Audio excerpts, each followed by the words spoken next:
So you've heard about the importance of Salah tons of times. So I'm not going to repeat what you've already heard hundreds of times. But I will tie it to what I'm trying to say here. When you have a healthy relationship with the Qur'an, you know how even the most highest professions like physicians or architects or whatever, even they have to go for refresher seminars and reviews, right? You've internalized this really deep, profound thing. Where do you get your review? Salat. Every few hours you stand in front of Allah and you review what message He's given you, the profound words that He's given you and me. So it's an opportunity for us to refresh our faith constantly. It revives us spiritually and intellectually every single time, if we are able to engage in our salat. But if our salat is what it is right now, which is pretty much very good cardiovascular exercise, right? And it's not much more than that for most of us. We don't know what's being recited. We don't know what Allah Azza wa Jalla is saying in the Qur'an. Now this is a tragedy. Because the means by which you can keep Qur'an alive in the community, Allah gave us that mechanism. That institution is Salah. When the Salah is not connecting you to Qur'an, nothing can connect you to the Qur'an. Because Salah is what Allah gave us to connect to the Qur'an. That's what Allah gave us. What can we have in addition that's going to work? So we have the halaqat and the tafasir and things like that, but there needs to be a mass movement of facilitating Arabic education, for Muslims across the world, and I'm just saying specifically here in the United States, we should have access to the best form of Arabic education for the purpose of us having a better sound experience in Salat. This has to do with us surviving. Because when our Salah becomes empty, then the entire deen is gone. Because you know, Salah is directly connected to three things. I'll make quick mention of this. The first thing is the state of the ummah, the state of the union, right? The state of the union, Allah's Messenger ﷺ says about the salah, he says, "In saluhat saluhal amru kulluhu." If the salat is good, then the whole thing is good. If salat is good, the whole thing is good. You know, it's an amazing thing to say. It's not just about making wudu properly and facing the right direction, and those are all important peripherals. But what's the heart of the salah? To connect to the word of Allah, to have this deep relationship with, and if that's there, then the ummah is okay. Then they're connected to what they need to be connected to.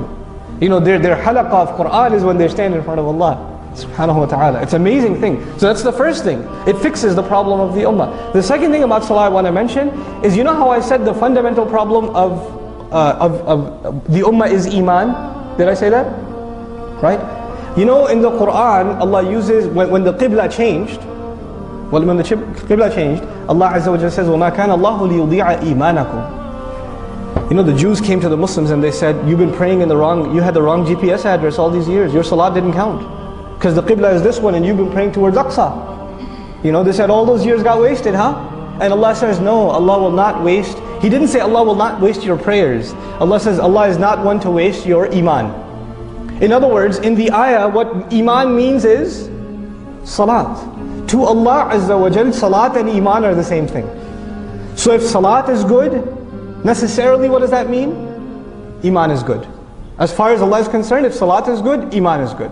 So that's the second thing. The third and final thing I want to tell you about this fundamental, which is salat, that as an institution that we need to protect and savor, is that Allah Azza wa Jal calls the entire Qur'an dhikr, multiple times. In huwa illa dhikrun, you know, wa Qur'anun mubin, kalla innaha tadhkira, wa dhakkir bil Qur'an, right? So Allah Azza wa Jal, you know, over and over again Allah mentions that the Qur'an is reminder. But what does He say about salat?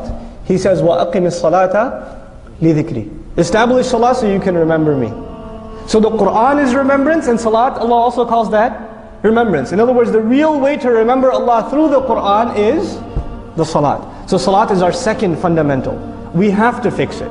We have to understand what's being said. And I can't just say this philosophically to you, I have to mention some practical things too. Here's the one practical step, for instance. So the Imam reads Surah Al-Adiyat in Maghrib, right? Even if he doesn't read the whole, one little bit of Adiyat in first rak'ah, a little bit in second rak'ah. It's a short salat. Immediately at the end of salat, you know what we recited today?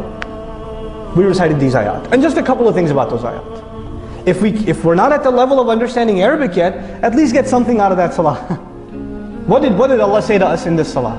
What did Allah say to us in this surah? Something from it, even if a little bit, to give Muslims a taste of what they're missing. If we just had a taste of what we're missing, being motivated to learn this book and to educate ourselves and our families about this book would become easy. Because if you just have a taste of this treasure, you become addicted. It's very easy. You don't have to force someone to want to learn the Qur'an. If you've really been able to give them a taste of it, then the rest of it they can do on their own.